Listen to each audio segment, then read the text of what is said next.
Salut à tous les auditeurs de cette Web TV IREM. Merci de partout que vous êtes en train de suivre cette émission. Tanamak Boutique. Visitez Boutique Tanamak, 6 à la place Khan de Bamako. Lorsque vous voulez quitter la place Khan pour aller en allant vers Sebenikoro, juste au premier croisement, à ta gauche, vous verrez, il y a une pharmacie au goudron. Et en diagonale de la pharmacie, il y a Tanamak Boutique. Tanamak Boutique chez Amadou Ndiaye, l'élégance, la mode sur catalogue. Il y a tout. Hommes, femmes, enfants, il y a tout. Visitez Tanamak Boutique, c'est la classe. Ce qui fait que les mariages d'aujourd'hui deviennent un lieu de stage. Envoyer le couple dans les foyers, c'est bien. Mais ce qui fait que les couples puissent aller de l'avant, c'est là où il y a un problème. Soit l'homme, soit la femme, entre les deux, il y a un parmi eux qui est inconscient.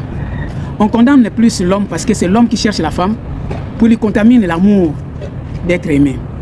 Dans les camions poids lourds, c'est le remorque qui prend la charge des marchandises. Chaque remorque a une plaque comme ce qui est sur la tête des remorques. Mais lui, c'est le remorque, il n'a pas de moteur.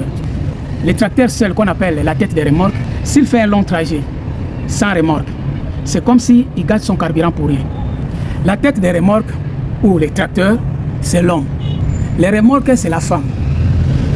Et les marchandises, ce sont les enfants. Pour faire des enfants, il faut un mélange entre l'homme et la femme. La femme, à 90%, c'est pour la reproduction des humains. Plusieurs hommes se sont mariés, mais ils ne savent pas pourquoi ils se sont mariés. Ils ne savent pas pourquoi il est marié. Mais au juste, il a une femme. Il y a une différence entre nourrir une femme et protéger une femme. Il y a une différence. Ce n'est pas facile de décrire exactement ce que c'est l'amour. Les situations de la vie aussi nous mettent devant les faits accomplis, devant les équations. Parfois, la conjoncture de la vie nous prend au piège. Manque de sources de revenus, le chômage, tout va avec 4 et 5 enfants. Parfois, il y a beaucoup de gens qui sont devenus les juges de la vie des gens. Ils deviennent les juges dans la vie des gens sans qu'on puisse le nommer juge des couples d'autrui. L'engagement de gérer la femme n'est pas d'abord l'argent, puisque tous les divorces n'ont pas été créés par manque d'argent. Il y a des couples qui se sont séparés, mais ils ont les moyens.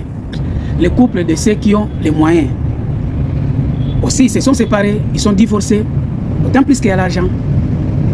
Alors, ce n'est pas seulement l'argent, le manque d'argent qui est à l'origine du divorce. Le plus souvent, c'est l'incompréhension qui est à la base des problèmes dans les couples. Prenons l'exemple, tu vas dans la gare routière, tu montes dans le bus pour un long voyage. Même si la voiture est neuve, c'est neuf, tu ne vas pas arriver à la destination parce qu'il n'a pas assez de carburant. Avant de s'engager au mariage, mon frère, regarde bien. Est-ce que tu as une source de revenus pour prendre la charge de la fille d'autrui? Il y a des gens qui font des tontines pour préparer le mariage, pour avoir de l'argent, des mariages. Mais il n'a pas un travail fixe. Ça, c'est un problème. Tu ne peux pas t'engager à faire un combat sans pourtant faire des entraînements. Tu risqueras d'avoir de sérieux problèmes sur les rings. Beaucoup de gens se tracassent pour faire les mariages. Ils ne se tracassent pas pour gérer les mariages. Le mariage est un mélange de deux corps différents. On peut mélanger l'huile et l'eau dans la sauce. On peut mélanger les ingrédients et la viande pour avoir un bon repas délicieux. On peut mélanger des morceaux de barre de fer et souder. On peut mélanger des morceaux de bois. Mais on ne peut pas mélanger l'essence et l'eau. Ça va toujours trahir. Vous allez remarquer que non, ici il y a un problème. Tu mélanges l'eau dans l'essence, mais le carburateur va répondre. Il y aurait toujours un problème au niveau du carburateur. On peut mélanger l'essence, la bombe insecticide. Mes frères qui ont l'habitude d'acheter l'essence avec les bidons, c'est bien. Mais faites attention. Là où il y a l'essence, il ne faut pas pomper. Il ne faut pas pomper la bombe insecticide. Faites attention là où l'essence est ouverte. Et pulvériser la bombe insecticide, c'est très dangereux. Il ne faut pas pomper l'insecticide là où il y a les bidons d'essence ouverts. Au cas moi, c'est bien écrit. Si vous regardez sur la bombe d'insecticide, ils ont bien écrit, bien mentionné, inflammable. Ils ont même mis les signes avec la croix pour montrer que ça c'est un danger. Faites attention au mélange. Parfois c'est nous les hommes. Tu n'arrives même pas à te prendre en charge toi seul, du lundi au dimanche. Et tu te précipites de prendre la fille d'autrui en charge. À l'époque, nos parents venaient du village pour la capitale Ils n'avaient pas de diplôme. Mais ils ont pris quand même soin de leurs femmes. Les femmes aussi pareil. Mais aujourd'hui, avec tous les diplômes d'université, les Français dans la bouche, mais avec tout ça, le savoir-vivre dans le couple zéro. Ah voilà. La beauté dépend de la personne qui t'aime, selon ce que tu es. Si la beauté dépendait, si le mariage dépendait de la beauté, plusieurs femmes n'allaient pas se marier. Mais vous allez remarquer même, plus de femmes qui sont belles ne sont pas mariées. Posez-vous des questions, pourquoi? Les comportements. Ce sont les comportements qui doivent convaincre les gens. Ah, cette femme, c'est une femme exemplaire. Les gens doivent témoigner. Ah non, la femme des gens, non. La femme de Moïse, non. Non, cette dame, elle est vraiment magnifique. Les gens doivent témoigner. Les gens doivent apprécier. C'est comme une mangue mûre. Ça attire les regards. Mais lorsque vous allez manger, vous allez sentir que ce n'est pas le goût. Il y a des mangues qui trompent le visage. Tu vois, c'est mûr. Mais lorsque tu manges, c'est amer. La manière dont tu te comportes dans ton foyer. Ceux qui t'aiment et ceux qui sont contre toi seront convaincus par rapport à tes comportements. Et puis, le point capital qui est le socle du mariage, c'est la patience. Beaucoup se précipitent pour se marier. Qu'on lui voit, il est marié, mais elle n'a pas la patience. Or, la vie, c'est les hauts et les bas. Le meilleur est pour les pires. Aujourd'hui, les femmes ne veulent plus les pires, il veut que les meilleurs. Lorsque ton mari a un peu, tu fais la pub de ton mari devant tes copines. Et devant les membres de ta famille, tu fais la pub de ton mari, comme les piments dans la sauce. Tes copines deviennent comme si c'était tes serviteurs. Tu achètes un nouveau pan, tu dois monter aux gens pour faire la pub de ton mari. Tu prépares les poulets, tu mets les fourneaux au centre de la cour pour embobiner les narines des gens avec l'odeur des poulets. L'odeur des poulets massacre les narines de tes voisins comme un tiers en série.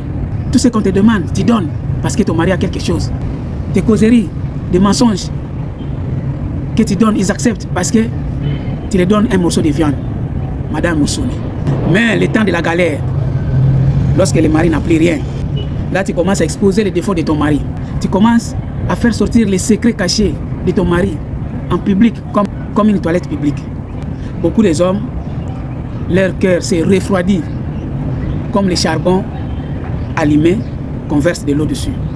Tu commences à dire, ah, mon mari n'était pas comme ça, il a beaucoup changé. Lorsque ton mari a fait quelque chose, tu étais gentil. Tu grimpais même sur son dos, comme un joueur qui vient de marquer un but. Lorsqu'il a fait un peu, tu lui donnais des explications avec les doigts. Il puisse bien comprendre, comme s'il était aveugle. Dès qu'il y a galère, tu deviens colérique. Il te touche un peu. Laisse d'abord, j'ai les maux de tête. Tu commences à dormir avec les pantalons jeans. Tu étales parfois la natte par terre. Le mari dort sur les lits. Et tu attaches bien ton pantalon avec la ceinture, comme un judoka. Je ne vois plus le reportage de ces mariages. Moi, je ne suis venu que souffrir. Mais lorsqu'il y avait un père, tu étais gentil, non? Les mariages, c'est les purs. C'est le meilleur et le pire. Les deux vont ensemble. Les mariages, c'est comme la main, les deux mains, gauche et droite. C'est comme les deux pieds, gauche et droite. Ils vont de pair, ils vont ensemble. Ils doivent rester unis. Ce genre de comportement a fait que plusieurs couples soient affaiblis. Les barres de fer sous les marteaux finissent à devenir plats. Une marmite vide sur le feu finit toujours à se cramer. Le plus souvent, on condamne les hommes. Mais parfois, les femmes ne supportent pas la galère, surtout la misère.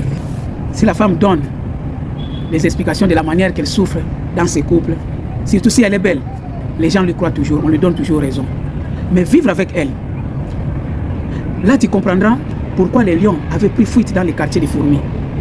Le premier qui parle dans sa cause paraît juste, mais lorsqu'il vient la partie adverse, c'est là on l'examine. Si tu aimes ton mari, même si tu dors sur une natte, tu vas toujours sentir comme si c'était sur le lit.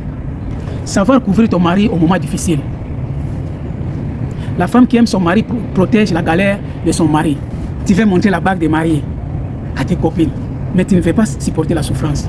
Lorsque tu cherches le divorce, tu évoques des raisons bizarres. Mon mari pète la nuit, j'en ai marre. Moi-même j'ai la sinusite, je ne supporte plus. Mon mari il ronfle. Mon mari sent comme les chèvres. Je ne supporte pas l'odeur de la cigarette. Tout ça, ce sont des raisons parce qu'il y a la galère. J'ai vu un homme, par la colère, il a arraché les bagues de mariage de sa femme. Et il est parti vendre les 2 bagues pour lui et pour sa femme chez les bijoutiers à cause de la colère. C'est pour apaiser sa colère. Tellement que la dot est irremboursable, il a préféré vendre les 2 bagues qu'ils avaient portées le jour du mariage. Ne force pas ton mari à gagner la vie pressée. Tu peux induire ton mari dans l'erreur de sa vie. Et là, tu restes seul à souffrir avec les enfants. L'avion et les bateaux ne font pas la marche en arrière parce qu'ils n'ont pas les rétroviseurs. Tu n'as pas assez d'argent. Cherche le marché où on vend les marchandises à prix bas. S'il s'agit de marcher, il faut marcher. En cours de route, jette les yeux à gauche, à droite. Passe parfois là où il y a les dépôts de charbon. Tu peux trouver des charbons qui traînent par terre. Tu les ramasses comme si tu faisais un jeu d'enfant. Tu trouves un morceau de bois qui peut servir pour allumer le feu. Prends ça comme si c'était un fusil de chasse. Tu amènes. Cherche les marchés où on étale par terre. Tu peux acheter des tomates non mûres pour préparer avec. Ça fait quoi? Bien que la sauce sera un peu aigre, ce n'est pas grave. Tu peux faire comme si tu avais l'angine. Tu manges la sauce comme si tu avais l'angine. Ça passe. Tu veux te marier, il faut faire un test. Cherche d'abord à élever le fils qu'un chat, sans qu'il puisse aller voler chez les voisins. Là, tu peux te marier. Même un chien. Essaye d'élever un chien pendant 1 année ou 2 ans, sans qu'il puisse aller voler ou chercher à manger chez les voisins. Là, tu peux te marier. Mais si tu n'arrives même pas à élever un chat ou un chien, ne prends pas l'engagement de la femme d'autrui. Voir un couple, bras dessus, bras dessous, tout ça c'est la formalité. Mais ce qui est dedans, parfois l'homme commence à critiquer sa femme, parfois la femme commence à murmurer chez ses amis, la femme critique son mari chez ses copines. Se marier c'est bien, c'est facile. Mais ne fais pas l'erreur, sinon tu vas mettre ta vie en jeu. Là les gens vont commencer à s'étonner après ton passage, à parler derrière toi. Et lui là, depuis qu'il s'est marié, les gens vont commencer à te critiquer après le passage comme quelqu'un qui a chié dans son pantalon. Si les gens aujourd'hui arrivent à critiquer les cadavres, pourquoi pas toi? Un conseil mon frère, si tu avais donné des fausses rendez-vous, des fausses promesses pour gagner la femme, c'était oui, ça peut être une campagne des élections pour l'avoir. Mais après la naissance du 2e enfant, il faut chercher à libérer la femme. Il faut chercher à lui libérer tout ce que tu avais déposé dans sa tête comme la prison. Il faut lui libérer comme la prison. Il faut lui libérer comme la prison. Qu'elle puisse enlever ses promesses dans sa tête. Puisque les femmes gardent toujours. Tu avais dit ça, non? Tu avais dit ça, non? Au fur et à mesure, elle ne voit pas ce que tu avais dit. Un jour, il va exploser. Le ventre enfamé n'a point d'oreille. N'attends pas qu'elle puisse te remettre les fils sur le cou, comme une chaînette en or. Le chien s'étonne lorsqu'on lui met la corde sur la hanche. Mais il n'est pas étonné lorsqu'on lui met la corde sur le cou, parce qu'il est habitué. Faites attention. Tu avais fait une campagne. Cherche un moyen, d'autres arguments qui peuvent effacer les promesses que tu avais données à la femme pour l'avoir. Pour que demain après demain, ça ne puisse pas te rattraper sur ton cou. La colère d'une femme dépasse la colère d'un serpent venimeux. Surtout quand tu galères, tu es en chômage. Mon frère, il ne faut pas avoir l'habitude de rester à la maison. Il faut parfois se balader. Parce que si tu restes à la maison, avec la galère, la femme te regarde, ça lui énerve encore plus. Mais avant de sortir et revenir le soir, dans l'espoir que tu es allé chercher, mais tu n'as pas trouvé, ça passe. Mais si tu restes là du matin au soir, ça va plus l'énerver encore. Là, ça va lui pousser dans les illusions. Merci, c'était le génie congolais. C'était le génie congolais Maxime. Abonnez-vous sur notre web TV, posez des questions, likez, partagez. Merci, à la prochaine numéro.